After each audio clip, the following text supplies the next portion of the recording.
Assalamualaikum sahabat, masih bersama kami di kanal Pustaka Kaisar. Jangan lupa subscribe, komen, dan like ya. Tinggalkan jejak komentar agar kami bisa terus berkembang.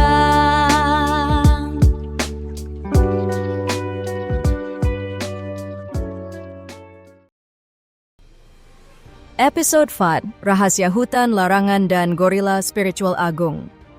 Setelah langkah putus asanya masuk ke dalam kabut abadi, tubuh Xiaoyan yang hancur akhirnya tumbang.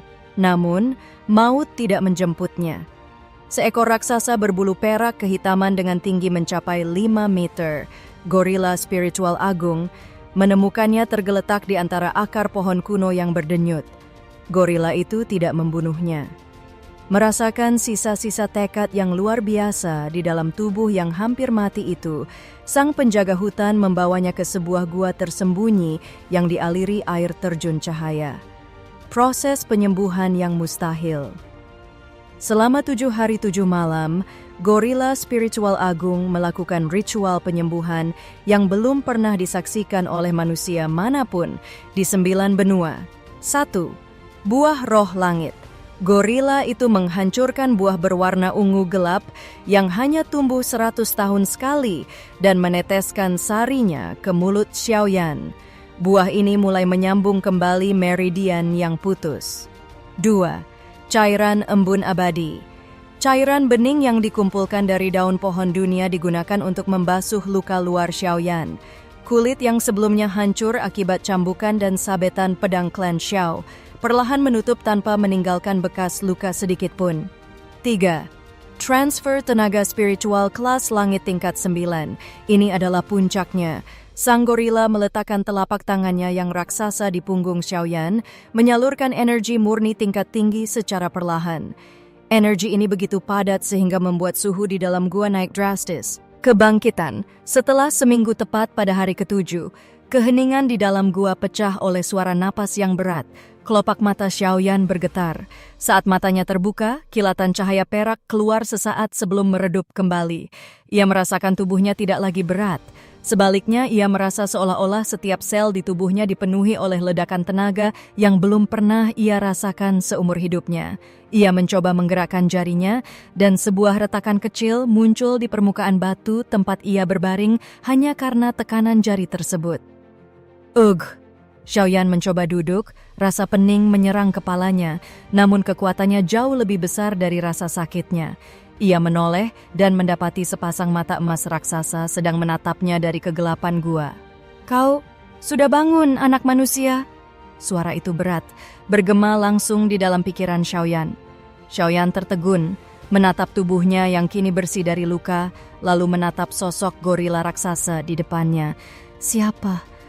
Kenapa kau menolongku? Aku seharusnya sudah mati di tangan hutan ini."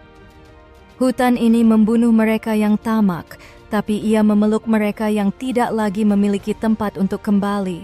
Kau telah menghabiskan seminggu dalam tidur mautmu, dan sekarang kau tidak lagi sama seperti Xiaoyan yang malang itu. Kau tidak perlu takut. Jika aku ingin kau mati, tubuhmu sudah menjadi santapan akar pohon ini sejak hari pertama. Tapi energi ini, aku merasa ada sesuatu yang sangat panas mengalir di pembuluh darahku. Apa yang telah kau lakukan padaku?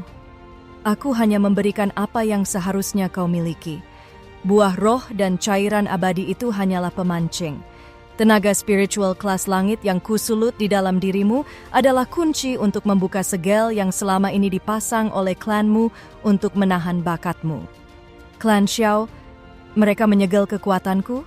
Jadi selama ini, sebutan sampah itu adalah rencana mereka? Benar, mereka takut padamu. Sekarang coba rasakan aliran di ulu hatimu. Jangan dilawan, biarkan energi tingkat 9 itu menyatu dengan jiwamu. Ini luar biasa. Aku bisa merasakan setiap detak jantung hutan ini. Aku bisa mendengar bisikan kabut di luar sana.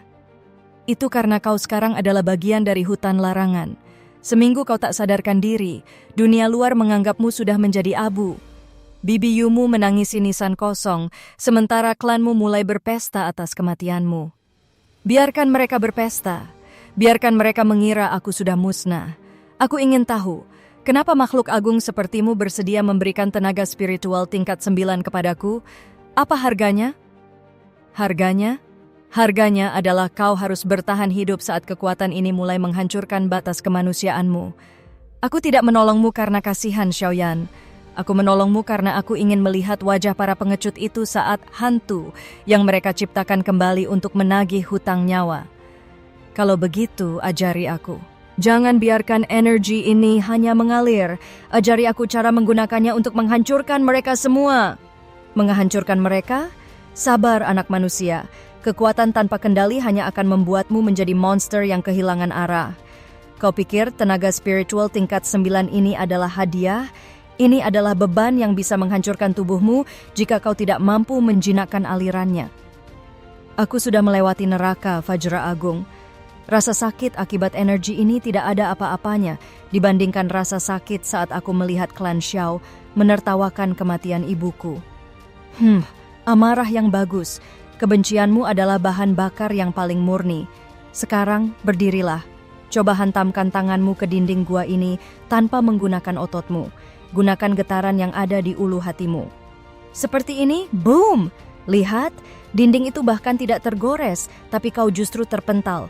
Itu karena kau masih menggunakan cara picik klan Xiao. Di hutan ini, kekuatan tidak datang dari kepalan tangan, tapi dari seberapa dalam kau bisa menyatu dengan alam. Ajari aku tidak punya waktu banyak. Aku bisa merasakan Bibiyu dalam bahaya. Aku bisa merasakannya melalui sisa energi yang dia berikan padaku dulu. Wanita itu, dia memiliki nyali yang besar untuk ukuran manusia lemah. Tapi kau benar, utusan langit tidak akan diam saja. Mereka akan mencari mangsa baru setelah kau mati. Jika kau ingin keluar dari sini dalam waktu dekat, kau harus menyelesaikan penyatuan energi ini dalam 3 hari. 3 hari? Kau bilang aku baru bangun setelah seminggu dan sekarang hanya punya 3 hari? Hutan ini tidak mengenal waktu seperti duniamu. 3 hari di sini bisa berarti 3 tahun di luar, atau mungkin hanya 3 detik. Fokuskan pikiranmu. Jika kau gagal, tenaga spiritual tingkat 9 ini akan meledakkan jantungmu, dan kau benar-benar akan menjadi bagian dari tanah ini selamanya. Aku tidak akan gagal. Tidak setelah kau memberiku kesempatan kedua ini. Mulailah penjaga agung. Aku siap menghadapi apapun. Duduklah kembali, Xiaoyan. Jangan hanya menatap tanganmu. Masuklah jauh ke dalam lautan jiwamu. Ada sesuatu di sana yang bahkan gorila sepertiku tidak berani menyentuhnya tanpa izin. Lautan jiwaku, aku hanya melihat kegelapan dan sisa-sisa trauma masa laluku. Fokus, tembus kegelapan itu. Cari titik cahaya yang paling sunyi. Itulah alasan sebenarnya aku memberikan tenaga spiritual tingkat 9 ini. Bukan untuk memperkuatmu, tapi untuk menjadi umpan agar benda itu terbangun. Aku melihatnya, sebuah cahaya perak. Tidak, ini kristal? Bentuknya sangat indah, tapi tekanannya membuat jiwaku gemetar. Apa ini? Itulah kristal abadi Sang Pencipta. Gumpalan energi murni yang diciptakan langsung oleh tangan Sang Pencipta sebelum dunia ini mengenal nama 9 benua. Aku tidak tahu bagaimana benda itu bisa bersarang di tubuh seorang anak manusia sepertimu, tapi itulah takdirmu. Jadi, ini bukan milik klan Xiao? Ini bukan bagian dari warisan mereka? Klan Xiao? Mereka bahkan tidak pantas memandang cahaya kristal itu. Kristal itu adalah alasan mengapa kau tidak mati saat ribuan pedang dan kabut abadi mencoba mencabikmu. Namun benda itu masih tidur. Jika ia bangun sepenuhnya tanpa tubuh yang kuat, kau akan hancur menjadi debu kosmik dalam sekejap. Lalu apa yang harus kulakukan? Mulai hari ini, kau bukan lagi budak klan Xiao. Kau adalah muridku, murid dari Vajra Agung penjaga jantung hutan. Aku akan menempamu menjadi wadah yang layak bagi kristal abadi itu. Jika kau setuju, bersujudlah. Tapi ingat, latihanku akan membuat cambukan klan Xiao terasa seperti belayan kasih sayang. Aku tidak butuh belas kasihan, Guru. Aku butuh kekuatan yang bisa membuat langit gemetar. Aku, Xiaoyan, bersumpah. Aku akan menguasai kristal ini dan meratakan setiap gunung yang menghalangi jalanku. Bagus, bersiaplah. Kita mulai dengan memaksa tenaga spiritual tingkat 9 milikku masuk ke dalam inti kristal itu. Tahan rasa sakitnya, Xiaoyan. Jika jiwamu retak, jangan harap aku akan memungut kepingannya. Tahan, Xiaoyan, jangan biarkan kesadaranmu hanyut. Kristal itu mulai bereaksi terhadap tenaga spiritualku. Apa yang terjadi, Guru? Kenapa energi tingkat 9 milikmu seperti disedot paksa ke dalam inti jiwaku? Rasanya seperti ada lubang hitam yang mengoyak perutku. Sial, kristal abadi sang pencipta itu terlalu haus. Ia tidak hanya menyerap energiku, ia mulai memakan fondasimu sendiri. Berhenti, Xiaoyan, putuskan alirannya. Aku tidak bisa, tubuhku terkunci. Guru, dantianku hancur. Tidak, ini bukan hancur, ini menghilang. Aku tidak bisa merasakan pusat kekuatanku lagi. Gila, benda itu benar-benar kejam. Kristal itu memusnahkan dantianmu untuk menggantikan tempatnya. Sekarang kau bukan lagi sekadar cacat, kau adalah manusia tanpa wadah energi konvensional. Tapi lihatlah, lautan jiwamu, ia berubah menjadi medan perang yang mengerikan. Aku melihat mereka, Guru, banyak sekali bayangan di dalam lautan jiwaku. Siapa mereka? Kenapa mereka berteriak ketakutan di dalam sana? Mereka adalah para ahli kuat dari abad-abad lalu yang mencoba masuk ke lautan jiwamu saat kau tak sadarkan diri, jiwa-jiwa pengembara yang ingin merebut tubuhmu. Lihatlah nasib mereka. Begitu mereka menyentuh pancaran kristal itu, jiwa mereka langsung menguap, musnah tanpa sisa. Bahkan seorang ahli tingkat langit pun akan mati seketika jika berani mengintip ke dalam jiwamu sekarang. Jadi, lautan jiwaku sekarang adalah kuburan bagi siapapun yang mencoba menyentuhku? Lebih buruk dari itu, Xiaoyan. Lautan jiwamu telah menjadi dimensi terlarang. Kristal itu telah menghapus kemanusiaanmu dan menggantinya dengan keabadian yang dingin. Kau sekarang tidak memiliki dantian, tapi kau memiliki pusat penciptaan. Kau akan dianggap cacat oleh semua orang di 9 benua karena mereka tidak akan bisa mendeteksi energi dalam tubuhmu. Sampai kau sendiri yang memutuskan untuk menghancurkan mereka. Tanpa dantian, tanpa tanda-tanda cultivator, mereka akan meremehkanku lagi. Mereka akan mengira aku tetaplah sampah yang sama. Dan itulah senjata terbesarmu, muridku. Biarkan mereka mendekat dengan kesombongan itu, dan biarkan kristal abadi ini melahap eksistensi mereka seperti ia melahap dantianmu tadi. Sekarang, rasakan kehampaan itu. Di dalam kehampaan itulah, kekuatan sejati sang pencipta baru saja dimulai. Sekarang bersujudlah dengan benar, Xiaoyan. Karena mulai detik ini kau bukan lagi sekadar berlatih dengan makhluk hutan, melainkan dengan utusan dari dimensi yang tak sanggup dijangkau oleh imajinasi manusia terkuat di benua ini. Guru, sejak tadi aku merasakan wibawamu tidak seperti binatang spiritual biasa. Siapa sebenarnya dirimu? Tekanan auramu tadi terasa begitu suci, namun sangat berat. Binatang? Hahaha, mata dunia memang telah buta. Tubuh gorila ini hanyalah wadah sementara, sebuah pakaian daging agar aku bisa eksis di alam rendah ini tanpa menghancurkan ruang dan waktu. Ketahuilah, Xiaoyan, aku berasal dari alam malaikat level 50. Level 50? Malaikat? Tapi di kitab kuno klan Xiao, tingkatan tertinggi yang pernah tercatat hanya sampai level Xiaozu, dan itu pun sudah dianggap dewa. Klanmu hanyalah katak di dalam sumur yang sempit. Di tempat asalku, level 50 Lu adalah pangkat bagi para jenderal pelindung gerbang langit.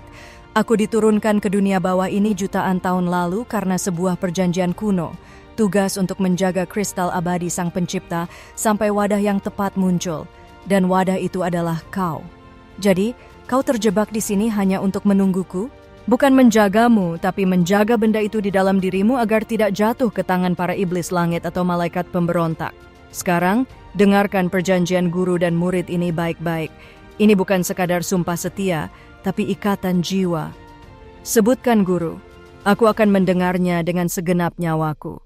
Pertama, kau dilarang membocorkan asal-usulku kepada siapapun, bahkan kepada wanita bernama Yu itu. Jika identitas malaikat level 50 terungkap, 9 benua ini akan menjadi medan perang para dewa dalam sekejap. Kedua, kau harus berjanji untuk tidak menggunakan kekuatan kristal sang pencipta untuk kejahatan yang serakah. Gunakan untuk keadilan, atau aku sendiri yang akan mencabut nyawamu sebelum kristal itu melakukannya. Aku bersumpah, Guru. Aku tidak butuh dunia, aku hanya butuh keadilan bagi ibuku dan keselamatan bagi Bibi Yu. Bagus. Dan perjanjian terakhir. Jika suatu saat kau berhasil mencapai level 50 dan membuka gerbang dimensi asalku, kau harus membantuku kembali ke singgasana malaikatku dan membersihkan namaku dari tuduhan pengkhianatan masa lalu.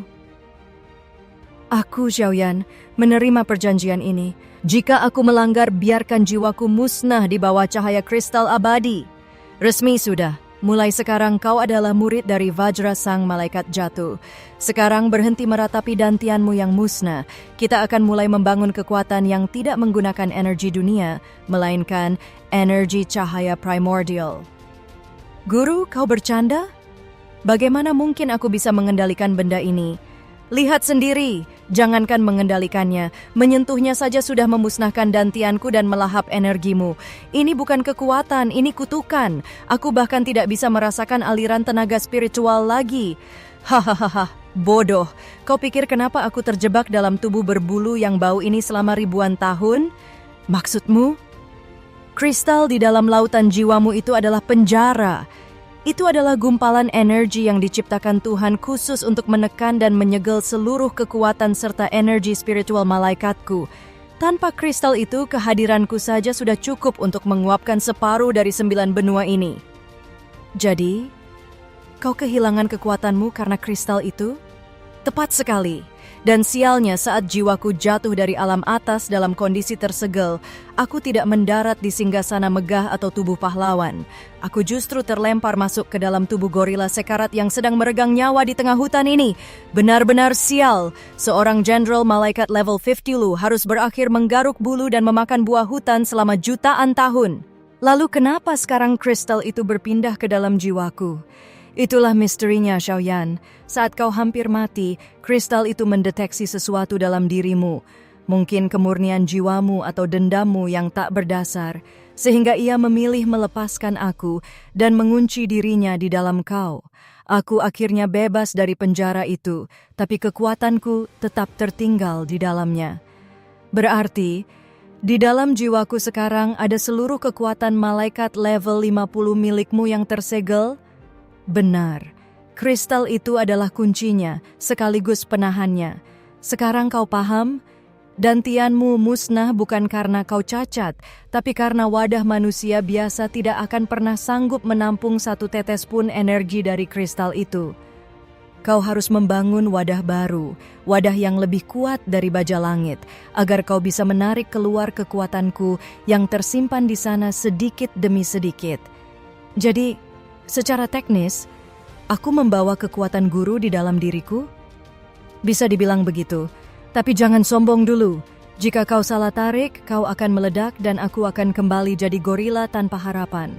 Sekarang, berhentilah membantah dan mulailah berlatih, atau aku akan memukul kepalamu dengan pohon ini. Dengar baik-baik, Xiaoyan. Selama ini kau pikir 9 benua tempatmu berpijak adalah segalanya? Kau salah besar. Dunia yang kau tempati ini hanyalah butiran debu di bawah kaki Sang Pencipta. Apa maksudmu, Guru? Apakah ada dunia lain di luar sana? Dunia ini adalah langit lapis pertama, tingkatan paling bawah dari seluruh ciptaan. Di sini memang ada 9 benua yang kau kenal, tapi ini hanyalah dasar dari sebuah menara raksasa. Di atas kita, masih ada 8 lapis langit lainnya. Jadi, masih ada langit di atas langit? Benar, setiap lapis langit memiliki 9 benuanya masing-masing. Bayangkan saja, di atas langit lapis pertama ini, ada langit lapis kedua dengan 9 benua yang lebih luas dan energi spiritual yang lebih padat. Begitu seterusnya, hingga mencapai puncaknya, langit lapis ke-9. 9 lapis langit, masing-masing dengan 9 benua. Itulah struktur alam semesta yang sebenarnya. 9 kali 9. Langit lapis ke-9 adalah tempat di mana 9 benua tertinggi berada. Tempat tinggal para penguasa sejati dan entitas purba. Dan di sanalah, di salah satu benua di langit tertinggi itu, asal-usul sejatiku berada. Berarti, perjalanan untuk mencapaimu di alam malaikat level 10 harus melewati semua lapisan itu? Tepat. Kau saat ini berdiri di titik paling bawah dari struktur ini. Orang-orang di sini bertarung memperebutkan gelar terkuat, padahal mereka bahkan tidak tahu cara menembus awan lapis pertama. Kristal di dalam jiwamu adalah kunci yang bisa membawamu menembus hingga ke langit lapis ke-9 jika kau tidak mati di tengah jalan. Sekarang aku mengerti, pantas saja guru menyebut klan Xiao sebagai serangga. Di hadapan skala 9 lapis langit ini, kekaisaran kita hanyalah setitik debu. Hah, akhirnya otakmu terbuka juga. Jangan biarkan pandanganmu terkurung oleh dendam di satu benua kecil ini. Tujuanmu adalah puncak langit ke-9.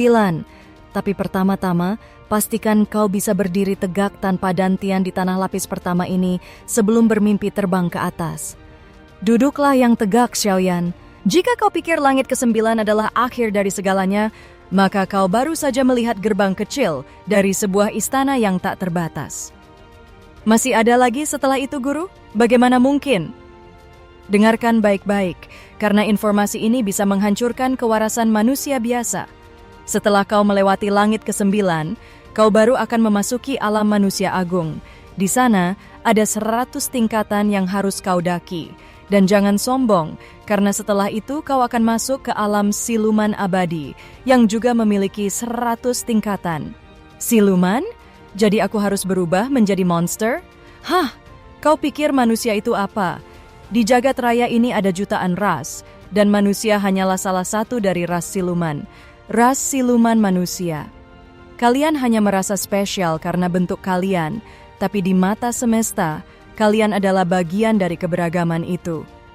Jika kau berhasil melewati 100 tingkat itu, barulah kau menginjakkan kaki di alam dewa. Dewa? Jadi itu puncaknya? Belum. Alam dewa pun memiliki 100 tingkatan.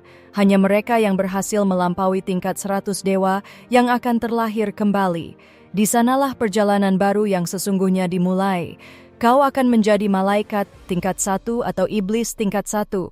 Itulah tingkatanku yang sebenarnya sebelum aku terjebak di tubuh gorila sialan ini. Tunggu! Jika kau adalah malaikat tingkat 50, berarti kau berada di tengah-tengah perjalanan menuju tingkat 100. Benar. Dan jika seseorang, entah itu malaikat atau iblis, berhasil mencapai tingkat 100, dia akan berdiri di puncak kejayaan Tuhan. Dia akan menjadi pewaris di alam Tuhan, sebuah dimensi yang misterinya tidak diketahui oleh siapapun, bahkan oleh malaikat agung sekalipun. Apakah benar-benar ada yang pernah sampai ke sana, ke alam Tuhan? Hanya ada satu nama yang menjadi desas-desus di kalangan kami, para malaikat dan iblis. Sebuah legenda yang namanya disebut dengan penuh hormat dan cinta oleh Sang Pencipta. Dia adalah satu-satunya yang pernah menggapai puncak itu. Siapa dia, Guru? Namanya adalah Ahmad, sang legenda yang paling disayang Tuhan. Dialah yang memegang rahasia tertinggi alam semesta. Dan kau, Xiaoyan, dengan kristal abadi Sang Pencipta di dalam jiwamu, kau memiliki secercah harapan untuk mengikuti jejak langkahnya meskipun jalannya akan dipenuhi darah dan air mata. Ahmad, pewaris Tuhan. Baiklah, Guru, aku tidak akan lagi bertanya berapa jauh. Aku hanya akan bertanya, apa latihan selanjutnya? Kau pikir kisah-kisah tentang para penguasa langit itu hanyalah dongeng pengantar tidur, Xiaoyan? Hah, manusia di benua ini terlalu bodoh untuk menyadari bahwa mereka semua adalah nyata. Maksudmu, legenda tentang Kaisar Api yang mengendalikan puluhan api surgawi itu benar-benar ada? Benar, Xiaoyan. Sang Kaisar Api, leluhurmu dari garis keturunan yang jauh lebih murni, dia adalah legenda nyata yang berhasil menembus langit lapis pertama. Bukan hanya dia, pernahkah kau mendengar tentang Lin Dong yang menguasai simbol leluhur atau Shi Hao yang membelah keabadian sendirian? Mereka semua adalah pionir yang jejak kakinya terukir di jalan menuju alam dewa. Jadi, semua itu bukan sekadar cerita rakyat? Bukan! Ada lebih dari 50 sosok legendaris yang sejarahnya sengaja disembunyikan agar manusia lapis bawah tidak menjadi gila karena ambisi. Wang Ling, pemuda yang kekuatannya begitu besar hingga harus disegel agar tidak menghancurkan dunia dengan sekali bersin. Dia nyata. Luo Feng yang menjelajahi galaksi? Nyata. Mereka semua adalah para jenius yang pernah mengguncang struktur 9 lapis langit. Kalau mereka nyata, di mana mereka sekarang? Beberapa dari mereka sudah mencapai alam manusia agung, bahkan ada yang sudah menjadi entitas kuat di alam dewa. Sebagian besar dari 50 legenda itu adalah para pionir yang membuktikan bahwa ras siluman manusia bisa berdiri sejajar dengan ras malaikat dan iblis. Guru, berarti jalan yang aku tempuh ini adalah jalan yang sama dengan yang mereka lalui? Tepat sekali. Kau membawa kristal abadi sang pencipta, sementara mereka membawa warisan-warisan unik lainnya. Kau sedang berjalan di setapak yang sama dengan para kaisar, penguasa, dan sang penyelamat dunia. Ingatlah nama-nama itu bukan sebagai dongeng, tapi sebagai target yang harus kau lampaui. Jika Wang Ling bisa menyegel dunianya, dan Kaisar Api bisa membakar langit, maka aku, Xiaoyan, dengan bimbinganmu akan memastikan namaku menjadi legenda ke-51 yang akan diceritakan oleh generasi mendatang. Hahaha, itulah semangat yang kubutuhkan. Tapi ingat, mereka memulai dengan keringat dan darah, bukan dengan membual.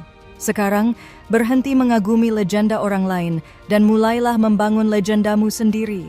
Bersila, kita akan mulai menarik energi dari kristal itu. Pegang bahuku, Xiaoyan. Tempat ini terlalu sempit untuk memulai latihan yang sesungguhnya. Aku akan membawamu ke tempat di mana waktu bukan lagi majikan, melainkan pelayan. Pindah dimensi? Guru, bukankah kau bilang kekuatanmu tersegel? Segel itu menahan energiku, tapi tidak menghapus pengetahuanku tentang koordinat alam semesta. Zraak! Xiaoyan merasa dunia di sekitarnya terlipat. Dalam sekejap, gua lembab itu berganti menjadi padang putih tak berujung tanpa matahari maupun bulan. Udara di sini terasa hampa, tidak ada sedikit pun energi spiritual yang bisa diserap. Selamat datang di dimensi kehampaan malaikat. Di sini hukum alam semesta telah kupelintir. 100 tahun kau menghabiskan waktu di sini hanya akan dihitung sebagai 1 tahun di duniamu. Kau butuh waktu dan aku memberikannya padamu. 100 tahun? Tapi guru, tempat ini kosong. Aku tidak merasakan energi apapun untuk dikultivasi. Itu poin utamanya. Kau tidak punya dantian, ingat? Maka kau dilarang bergantung pada energi dunia. Selama seabad ke depan, aku tidak akan mengajarimu cara terbang atau mengeluarkan bola api. Aku akan mengajarimu ilmu pertarungan tanpa energi. Bertarung tanpa energi? Bagaimana mungkin aku bisa melawan para ahli tingkat langit hanya dengan otot? Bukan sekadar otot, bodoh. Ini adalah teknik bela diri tingkat tinggi dari alam malaikat. Kau akan belajar cara menggunakan tekanan udara, titik saraf, momentum gravitasi, dan yang paling penting, cara menggerakkan tubuhmu sedemikian rupa, sehingga alam semesta sendirilah yang memukul lawanmu. Kau akan menjadi senjata berjalan yang tidak bisa dideteksi oleh indera spiritual manapun. 100 tahun hanya untuk belajar memukul dan menendang? Jika kau ingin membalas dendam pada klan Xiao dan menghadapi utusan langit, kau harus bisa membunuh mereka bahkan sebelum mereka sempat mengeluarkan mantra. Ambil posisi kuda-kuda. 10 tahun pertama, kau dilarang menjatuhkan tanganmu. Jika kau goyah, 1 hari di sini akan kutambah menjadi 1 milenium. Baik, Guru. 100 tahun. Aku akan keluar dari sini bukan sebagai manusia, tapi sebagai bencana bagi mereka yang mengkhianatiku. Awal tahun pertama adalah neraka yang sesungguhnya. Tanpa dantian untuk menampung beban, tubuh Xiaoyan terus-menerus retak. Setiap kali ia mencoba melakukan gerakan bela diri malaikat, tulang-tulangnya berderak seolah akan hancur menjadi bubuk. Guru, aku tidak kuat lagi. Jantungku rasanya seperti diremas tangan raksasa. Jangan berani-berani memejamkan mata, Xiaoyan. Telan ini. Gorila raksasa itu memasukkan buah spiritual yang bersinar ke mulut Xiaoyan dan menyiramkan cairan abadi ke sekujur tubuhnya yang bersimbah darah. Cairan itu meresap, memaksa daging yang hancur untuk tumbuh kembali secara paksa. Ini bukan penyembuhan yang lembut, ini adalah rekonstruksi tubuh yang brutal. Kenapa setiap kali kau memasukkan energi spiritual kelas langit ke tubuhku, energi itu langsung lenyap? Aku tetap merasa kosong. 100 tahun di tempat ini akan sia-sia jika aku tetap menjadi manusia tanpa tenaga. Hah? Kau pikir energi itu hilang? Kau pikir buah-buah langka itu terbuang percuma? Lihat ke dalam jiwamu, bocah tolol. Kristal abadi itu tidak hanya diam, ia sedang mengawasi usahamu. Setiap tetes energi yang kuberikan padamu, semuanya dimakan oleh kristal itu. Jadi aku hanya memberinya makan, sementara aku harus bertarung dengan tubuh yang kelelahan ini? Benar, kau harus terus memberikan upeti pada kristal itu agar dia tidak memakan nyawamu sendiri. Selama 100 tahun ini, tubuhmu akan dipaksa bekerja melampaui batas tanpa bantuan energi sedikit pun, sementara jiwamu akan terus dipasok energi tertinggi yang pernah ada. Kau sedang ditempa menjadi pedang, Xiaoyan. Pedang tidak dibuat dengan cara dielus, tapi dipukul berkali-kali di dalam bara api. Xiaoyan terengah-engah, matanya memerah. Setiap hari selama puluhan tahun, ia dipaksa melakukan gerakan bela diri tanpa henti di bawah tekanan gravitasi dimensi tersebut. Meski energi spiritualnya selalu nol, perlahan-lahan ada sesuatu yang aneh terjadi pada fisiknya. Guru, aku mulai merasakannya. Meski aku tidak punya energi spiritual, tapi setiap pukulanku, kenapa udara di depanku seolah-olah meledak? Itulah yang kucari, tubuhmu mulai memahami getaran kehampaan. Kau tidak butuh energi dari luar jika tubuhmu sendiri sudah menjadi sumber hukum alam. Teruslah berlatih, kita baru melewati 50 tahun pertama. Masih ada 50 tahun lagi untuk memastikan kau bisa menghancurkan gunung hanya dengan jentikan jari. 100 tahun telah berlalu. Dimensi putih itu akhirnya memudar, dan Xiaoyan berdiri di tengah kehampaan dengan napas yang begitu tenang hingga tidak terdengar suara detak jantungnya. Meski tubuhnya terlihat sama, setiap serat ototnya kini menyimpan kekuatan ledakan yang sanggup merobek ruang. Guru, 100 tahun aku berlatih sampai jiwaku hampir gila, tapi tetap saja, tidak ada satu tetes pun energi spiritual yang tersisa di tubuhku. Kristal itu benar-benar lubang hitam yang tak terpuaskan. Aku merasa seperti pahlawan tanpa senjata. Hah? Kau masih saja mengeluh tentang energi spiritual rendahan itu? Kau sudah menguasai teknik bertarung malaikat yang bahkan tidak bisa dibayangkan oleh para dewa. Tapi aku akui, kau butuh sesuatu yang lebih dari sekadar teknik fisik jika ingin sejajar dengan para legenda. Apa maksudmu, Guru? Kita pindah lagi. Dimensi 100 tahun itu hanyalah pemanasan untuk memperkuat wadahmu. Sekarang aku akan membawamu ke perpustakaan waktu abadi. Di sana, 1000 tahun hanya akan dihitung sebagai 1 tahun di duniamu. Ini adalah tempat di mana sejarah para penguasa langit disimpan. Zraka! Xiaoyan terlempar ke sebuah dimensi yang dipenuhi oleh jutaan gulungan kitab yang melayang dan bayangan-bayangan kristal yang menampilkan rekaman pertempuran kuno. Aura di sini begitu menekan, seolah-olah roh para penguasa terdahulu hadir di sana. Selama 1000 tahun ke depan, tugasmu bukan lagi hanya memukul udara. Kau harus mempelajari, memahami, dan menyerap esensi ilmu dari 50 legenda yang aku ceritakan tadi. Kau akan belajar bagaimana Kaisar Api mengendalikan suhu tanpa api, bagaimana Wang Ling memanipulasi takdir, dan bagaimana Lindong menggetarkan dimensi. Tapi Guru, bukankah mereka menggunakan energi? Bagaimana aku bisa mempelajarinya tanpa dantian? Itulah tantangannya. Kau tidak akan meniru energi mereka, tapi kau akan mencuri konsep dan hukum mereka. Jika kau tidak bisa mengeluarkan api, maka kau harus belajar bagaimana membuat ruang di sekitar lawanmu bergesek hingga menciptakan api neraka. Kau harus menguasai jalan mereka dan memasukkannya ke dalam teknik bertarung tanpa energimu. 1000 tahun, mempelajari 50 gaya bertarung tertinggi di jagat raya. Benar. Kau akan bertarung melawan bayangan mental dari 50 legenda itu setiap hari. Mereka akan membantaimu ribuan kali dalam sehari, dan kau akan bangkit lagi.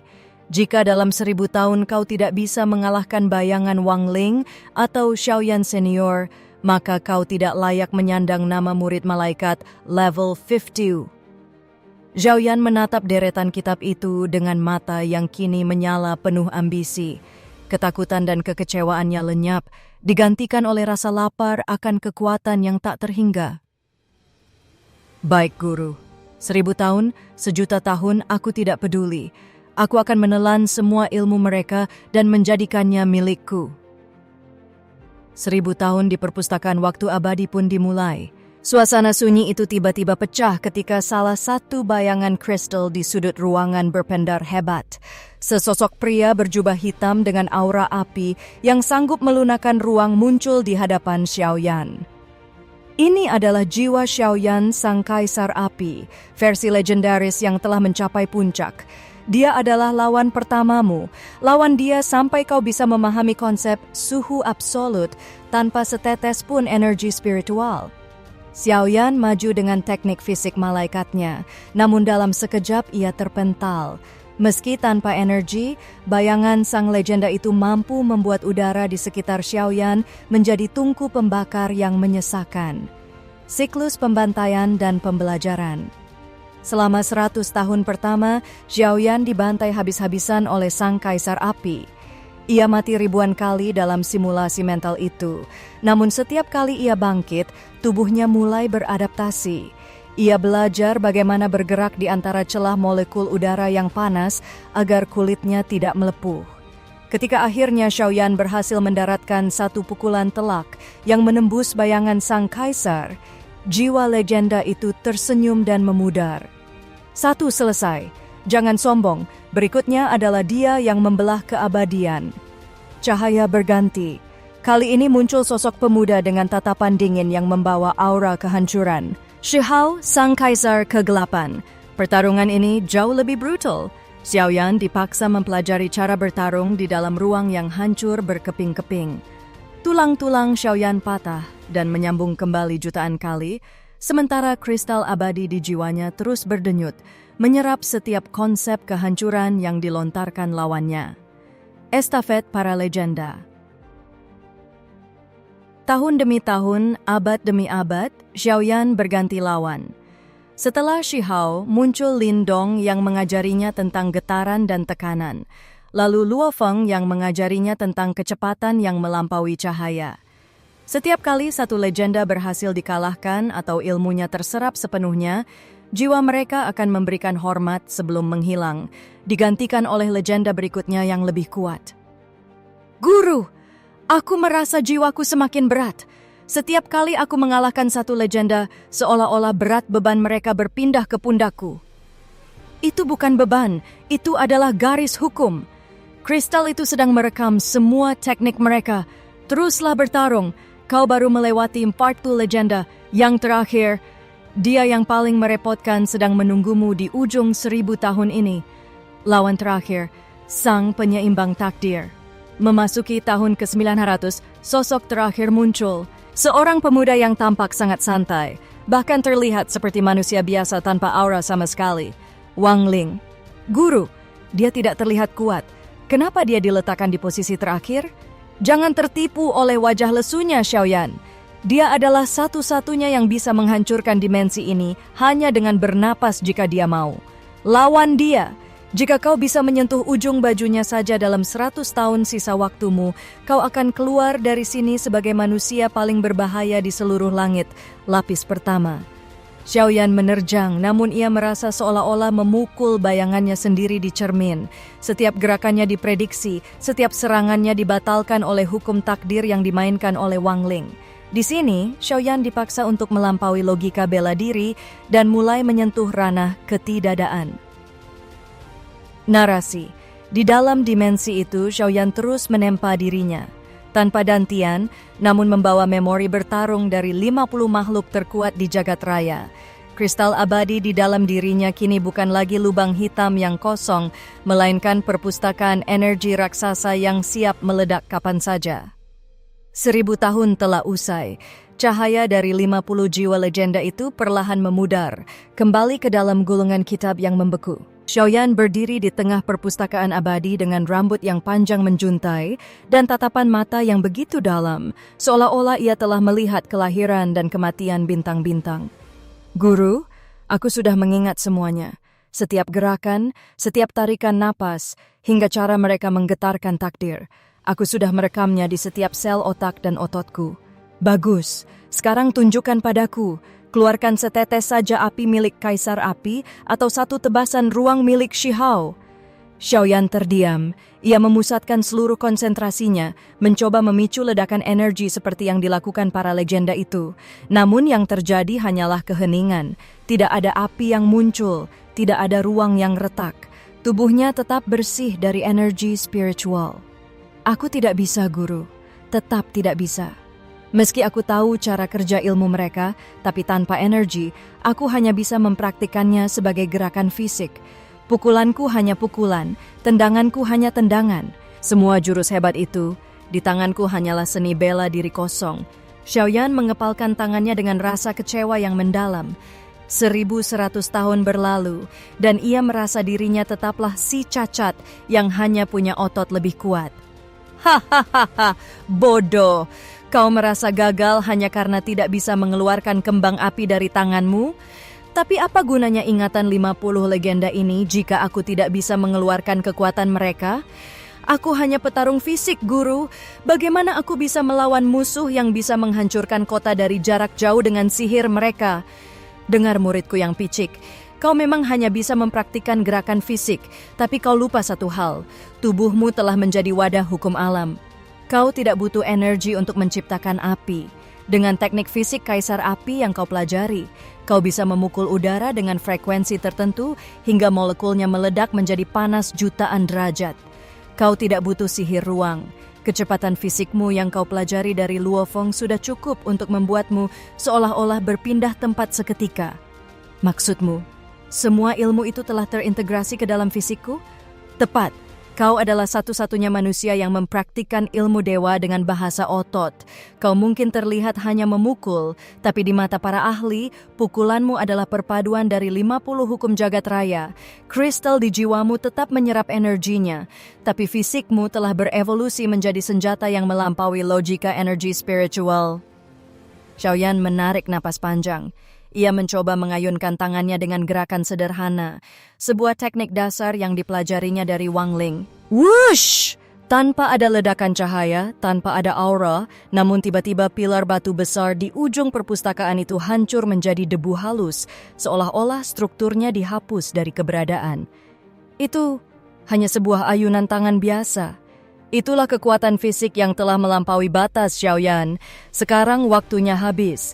1100 tahun pelatihanmu setara dengan 2 tahun di duniamu. Kau masuk ke hutan ini sebagai mayat hidup yang dihina. Sekarang kau akan keluar sebagai anomali yang akan merobek langit. Pegang erat jiwamu, Xiaoyan. Kita akan memasuki dimensi terakhir, ruang inti penciptaan. Di sini, waktu hanyalah ilusi yang membeku. 10 Hauswu tahun di dalam sini hanya akan memakan waktu 1 tahun di duniamu. Ini adalah tempat di mana kau akan menyatu sepenuhnya dengan... Belum sempat sang guru menyelesaikan kalimatnya. Portal dimensi yang mereka lalui tiba-tiba berubah warna dari putih murni menjadi hitam pekat yang berdenyut merah darah. Udara di sekitar mereka mendesis, seolah-olah realitas itu sendiri menolak keberadaan mereka. Guru, ada yang salah. Kristalnya. Kristal abadi di lautan jiwaku. Ia bergetar hebat. Sial, tekanan waktu 10 Hauswu tahun ini memicu reaksi paksa pada kristal sang pencipta. Dia menolak untuk dipindahkan. Tiba-tiba, suara retakan yang memekakan telinga bergema dari dalam dada Xiaoyan. Cahaya perak yang menyilaukan meledak dari pori-pori kulitnya. Kristal abadi itu tidak lagi hanya menyerap energi, ia mulai memuai, melepaskan gelombang kejut yang sanggup meruntuhkan dimensi. Arga! Guru! Tubuhku! Rasanya seperti ditarik ke 10.000 arah sekaligus. Xiaoyan, tahan! Jangan biarkan jiwamu hancur. Jika kristal itu meledak sekarang, seluruh langit lapis pertama akan lenyap. Sang guru, dalam wujud gorila raksasanya, mengerahkan seluruh sisa otoritas malaikat tingkat 50-nya. Ia memeluk tubuh Xiaoyan, mencoba menyegel ledakan cahaya itu dengan tubuh dan jiwanya sendiri. Energi emas malaikat beradu dengan energi perak kristal, menciptakan badai destruktif di tengah lorong dimensi. Tetap sadar muridku, jangan. Ah, bom! Ledakan terakhir terjadi bukan di luar, melainkan di dalam kesadaran mereka. Cahaya itu menelan segalanya, ruang, waktu, dan ingatan. Rasa sakit yang tak terbayangkan itu tiba-tiba berubah menjadi kesunyian yang dingin. Tubuh raksasa sang guru dan tubuh Xiaoyan terlempar keluar dari arus dimensi, jatuh menghantam tanah anta berantah. Keduanya tergeletak tak berdaya, tak sadarkan diri, sementara sisa-sisa uap perak masih keluar dari dada Xiaoyan yang kini tampak kosong tanpa sisa energi sedikit pun.